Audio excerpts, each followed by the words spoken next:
चाहे ज्ञानी हो चाहे भक्त हो, जब वो चरम अवस्था को पहुंचता है तो उसके चेहरे से शांति टपकती है।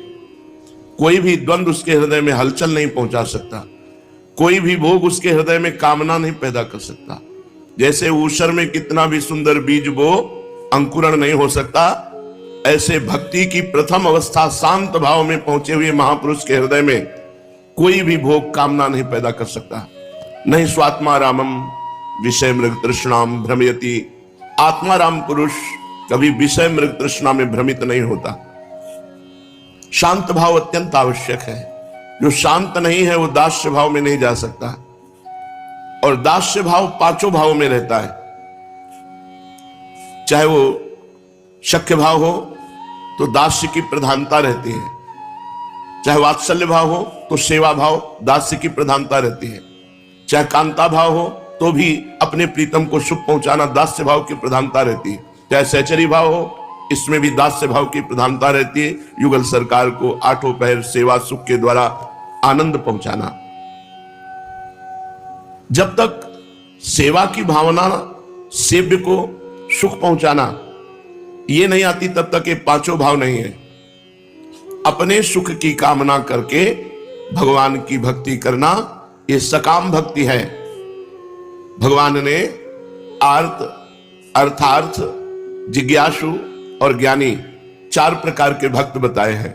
एक संकट निवृत्ति के लिए भगवान की आराधना करता है, एक धन प्राप्ति के लिए भगवान की आराधना करता है, एक भगवान को जानना चाहता है और एक भगवान को प्राप्त हो चुका है। चार श्रेणियां भगवान ने बताई, अर्थार्थी, आर्त, जिज्ञासु और ज्ञानी। पांच भाव बताए, शांत, दास्य, सख्य, वात्सल्य और गोपी भाव। अखिल कोटि ब्रह्मांड नायक भगवान श्री हरि थोड़ी सी सेवा को बहुत करके मानते हैं। लाई के समान सेवा हो जाए तो सुमेरु पर्वत के समान मान लेते हैं। तभी वो अपने श्रीमुख से अर्जुन जी के लिए करे, कृतोहम चार अर्जुन, अर्जुन ने मुझे खरीद लिया है। भगवान को कोई कैसे खरीद सकता है? भाव के द्वारा। अजित भगवान को कोई जीत ले वो भाव होता है। जब अपने देह सुख की, अपने अंतःकरण सुख की परवाह ना करके हर कष्ट को सहते हुए हम भगवान का भजन ईमानदारी से करते हैं, दिखावा नहीं। आजकल इतना झूठ चल गया है कि समझ में नहीं आता कि आदमी झूठ क्यों बोलता है। कम से कम एक जगह तो झूठ ना बोलो। संत के सामने, गुरु के सामने झूठ एकदम प्रकाशित होता है। आप झूठ बोलो, आप समझते हो सामने वाला समझ नहीं रहा, और समझे ना समझे, लेकिन जिनके कांटे पे भगवान चढ़े हुए हैं, तुम्हारी चेष्टा केवल बताती है कि तुम झूठ बोल रहे हो, तुम्हारा दर्शन बताता है कि तुम झूठे आदमी हो। तो कम से कम संत और सदगुरुदेव एक घर ऐसा रखो जहां झूठ तो ना बोलो। सत्य भाव से चलोगे तो तुम्हारे अंदर भाव आने लगेगा। कुछ दुर्लभ नहीं, हर समस्या का समाधान भगवान है। मंगलमय भगवान के चरणों की तरफ चल के तो देखो। ध्रुव जी अपने पिता की गोद में बैठना चाहते थे, उत्तानपाद की गोद में। सुरुचि को अच्छा नहीं लगा, ये दूसरी रानी है। सुनीत के गर्भ से प्रकट हुए थे ध्रुव जी, और सुरुचि के गर्भ से उत्तम पिता की गोद में तो ध्रुव जी भी बैठना चाहते थे। सुरुचि ने चपत लगाई और कहा, यदि इस पद पे बैठना है तो नारायण का भजन करो और मर, और मेरे गर्भ से पैदा हो तब इसका अधिकारी होगा। बहुत ध्यान से सुनना। उन्होंने अपनी मां से कहा, मां, विमाता ने ऐसे वचन बोले। उनका ठीक कहा, महाराज मुझे दासी भी नहीं समझते, रानी की तो बात जाने दो, तो तुम्हें कैसे अधिकार सिंहासन पर मिलेगा? बेटा, भगवान श्री हरि का भजन कर, जो तुझे ऐसा परम पद देंगे कि तेरे बाप दादा को भी नहीं मिला, क्योंकि आगे और पीढ़ी ही नहीं है। उत्तानपाद के पिता महाराज मनु, मनु के पिता भगवान ब्रह्मा, बस खत्म। सीधे भगवान श्री हरि है। बहुत जो बात बताने जा रहे हैं उसे ध्यान से सुनिए। ध्रुव जी मां की आज्ञा प्राप्त करके ज्यों ही नगर के बाहर निकले, मंगल भवन भगवान की तरफ चरण रखने का क्या फल है? सारी समस्याओं का समाधान केवल भगवान की शरणागति से है। देवर्षि नारद जी, पहला लाभ, उमा संत समागम सम न लाभ कछुआन। इतने बड़े महापुरुष देवर्षि नारद जी, बेटा कहां जा रहे हो? ध्रुव जी ने कहा, प्रणाम किया और कहा, मैं तपस्या करने के लिए जा रहा हूं और भगवान श्री हरि को प्रसन्न करके पद की प्राप्ति करूंगा। इसीलिए तो जा रहे हो ना, तुम्हारे पिता ने गोद में नहीं बैठा ला। अभी इसी क्षण में चलकर आदेश करता हूं, महाराज उत्तानपाद तुम्हारा राज्याभिषेक कर देंगे, अभी इसी क्षण। ध्रुव जी का हृदय और मजबूत हो गया। अभी तो तपस्या की नहीं, और जिस कामना से प्रेरित होकर तपस्या को जा रहा था वो कामना पूर्ण हो गई। अब तो पक्का वापस नहीं होगा, क्योंकि हमें तो एक एक कदम पे फल दिखाई दे रहा है। कहा, गुरुदेव मैं वापस नहीं होऊंगा, राज्य मिल जाने का लोभ अब मुझे भगवान से विरत नहीं कर सकता। तो भय दिखाया। वहां भेड़िया है, सिंह है, सर्प है, हिंसक जंतु है, बड़े बड़े मच्छर है, डांस है, कैसे भजन करोगे? कहा, क्षत्रिय कुल में उत्पन्न हुआ हूं, एक बार जो निश्चय कर लेता हूं उसमें अटल रहता हूं, चाहे प्राण निकल जाए, लेकिन बिना भगवान की प्राप्ति के अब मैं नगर में घुसने वाला नहीं। चेला पक्का, गुरु मंत्र दे दिया। 6 महीने में मथुरापुरी में आकर भजन करके परम पद की प्राप्ति की। लोग झूठ छल कपट से अपना मंगल चाहते हैं और मंगल भवन भगवान से विमुख होकर, अरे एक कदम तो बढ़ाओ भगवान की तरफ, देखो तुम्हारी सारी कामनाएं धूल धूसरित हो जाएंगी। ये असत कामनाएं तुम्हारे हृदय में नहीं रह जाएंगी, या तो पूरी हो जाएंगी या नष्ट हो जाएंगी। तुम पूर्ण काम हो जाओगे। मंगल भवन अमंगल हारी, समस्त मंगलों का हरण करने वाले भगवान है। अगर भगवान के प्रति तुम्हारा थोड़ा भी सेवा का भाव बन जाए तो भगवान उसे पर्वत के समान मानते हैं। कृतोहम दास, बिका हुआ, अर्जुन के लिए कह रहे हैं, कृतोहम तेन चार्जुन, हे अर्जुन मैं बिका हुआ तुम्हारा दास हूं। कौन बोल रहे हैं? अखिल कोटि ब्रह्मांडों के स्वामी। किस कारण? भाव के कारण। अर्जुन सखा भाव रखते हैं भगवान से और अपार प्रेम करते हैं। रोम रोम में श्री कृष्ण अर्जुन के बसे हुए हैं। चराचर प्राणियों के स्वामी भगवान, और उनको कोई अपने प्रेम से अधीन कर ले, कितनी बड़ी बात है। इसलिए जो भगवान के चरणारविंद का आश्रय लेकर भगवान को सुख पहुंचाने के लिए, अब कोई सोचे कि भगवान तो सुख समुद्र है, उनको सुख कैसे पहुंचाया जा सकता है। जैसे छोटा सा बालक अपने पिता के प्रति प्रेम प्रदर्शित करता है तो पिता आह्लादित होकर उसे गोद में बैठा लेता है। जैसे बाजार से पिता कोई वस्तु लाया, मीठा फल कुछ भी लाया, 4 लड़के हैं, चारों को बांट दिया, 3 तो खाने लगे, लेकिन एक बालक हाथ में वही मीठा या फल लेकर अपने पिता के पास आकर उसके मुख में लगाता है, पाओ। पिता का हृदय भर आता है और उस बालक को गोद में लेकर उसके हाथ से लेकर वस्तु अपने हाथ से उसे पवाता है। 3 तो पा गए, लेकिन चौथे ने पिता का प्यार पाया, पिता का दुलार पाया और वस्तु भी पाई। ऐसे ही भगवान ने हमें घर गृहस्थी, परिवार, रुपया पैसा जो कुछ दिया है, यदि हम नाथ सकल संपदा तुम्हारी, मैं सेवक समेत सुत नारी, हे प्रभु ये सब कुछ आपकी वस्तु, तुदीयम वस्तु गोविंदम तुभ्यमेव समर्पये, और भगवान को भोग लगाता है, भगवान की आरती उतारता है, भगवान की दंडवत करता है, उनकी परिक्रमा करता है, उनको पद सुनाता है, खरीद लेता है भगवान को। भगवान की सेवा भावना से भगवान को खरीद लेता है भक्त। हनुमान जी महाराज सेवा का साक्षात स्वरूप है। भगवान श्री राम कह रहे हैं, प्रति उपकार करो का तोरा, सन्मुख होए न सकत मन मोरा। सुन सुख तो ही उरिन मैं नाही, कर विचार देखा मन माही। हे तात, मैं तुमसे कभी उरिन नहीं हो सकता। भगवान बोल रहे हैं। गोपीजनों से भगवान कहते हैं, मैं बहुत जन्म लेकर बहुत काल तक तुम्हारी सेवा करूं तो भी हे गोपियों, मैं तुम्हारे ऋण से उऋण नहीं हो सकता। तुम उदारता पूर्वक मुझे उऋण कर दो, तुम्हारी बात है। ऐसे तो हमारे भगवान है। अगर ऐसे भगवान को चाहे दास्य भाव से, चाहे सख्य भाव से, वात्सल्य भाव से, कांता भाव से, सहचरी भाव से, किसी भी भाव से भजा जाए, परमानंद ही परमानंद। जीव दुख में स्वयं फंसा हुआ है, अगर वो भगवान की शरण ले ले तो समस्त सुखों का खजाना भगवान है।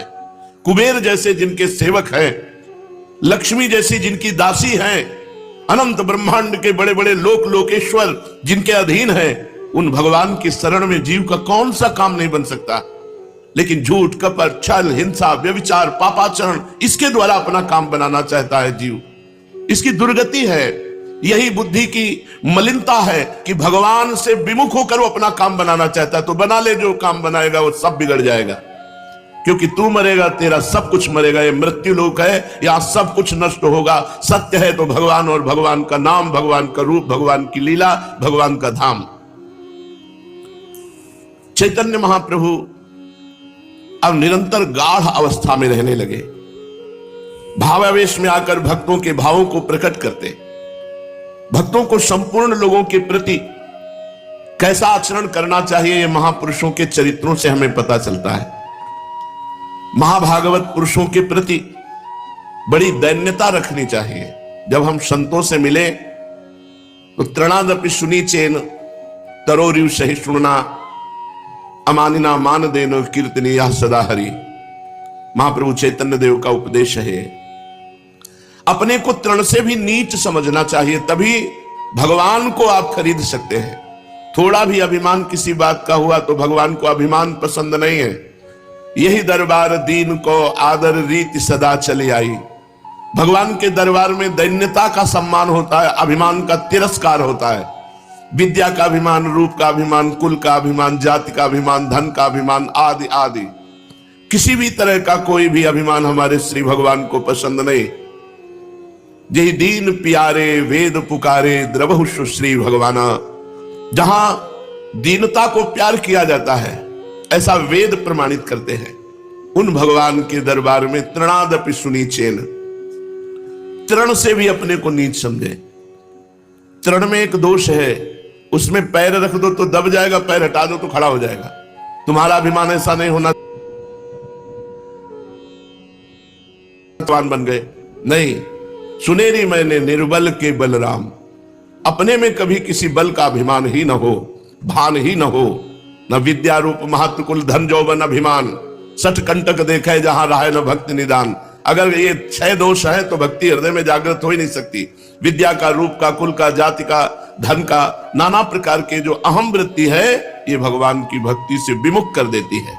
महाप्रभु चैतन्य देव भक्तों के प्रति कैसी दीनता, कैसी नम्रता होनी चाहिए, इसकी शिक्षा देने के निमित्त वे स्वयं आचरण करके लोगों को दिखाने लगे। क्योंकि वे तो भक्ति भाव के प्रदर्शक भक्त शिरोमणि ही ठहरे।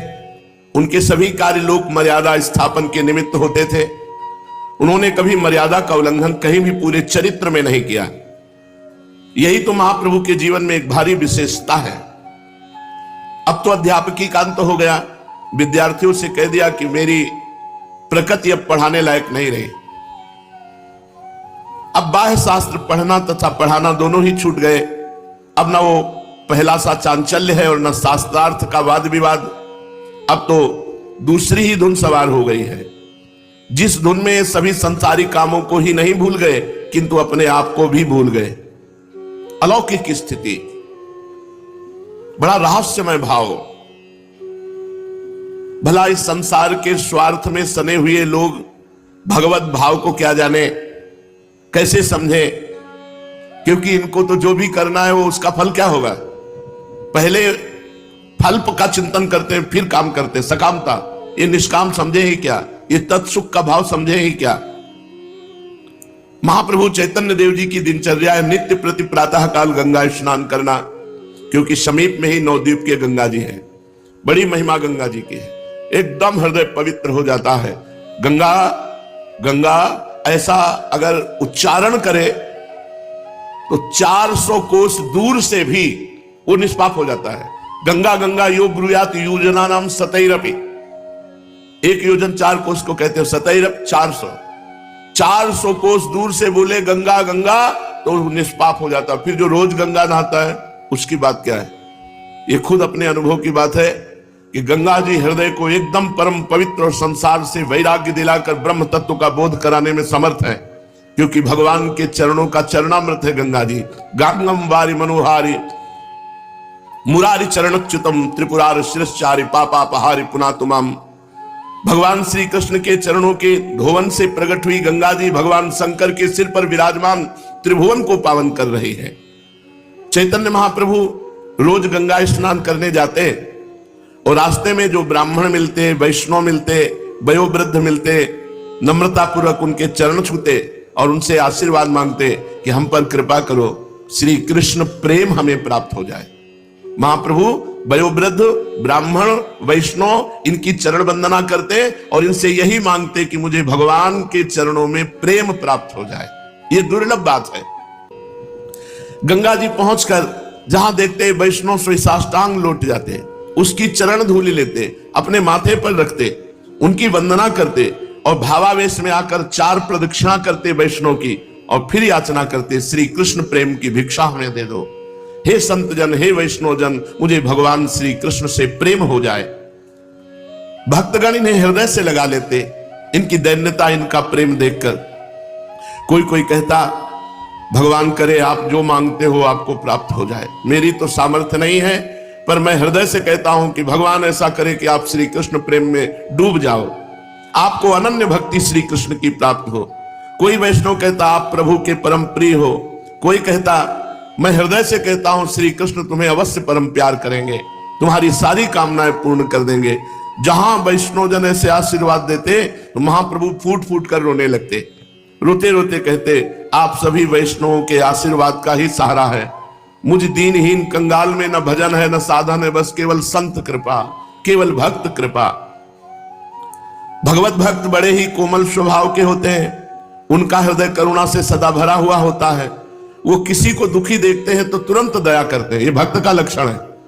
किसी भी समस्या में किसी को दुखी देखकर अपना तन मन धन सब कुछ वार देना, उसके विषय में न सोचना, उसके विषय में भी नहीं सोचना कि मैंने किया, और सब कुछ दे देने की भावना रखना, ये भक्त का लक्षण है। देत लेत मन संक न धरई, बल अनुमान सदा हित करई।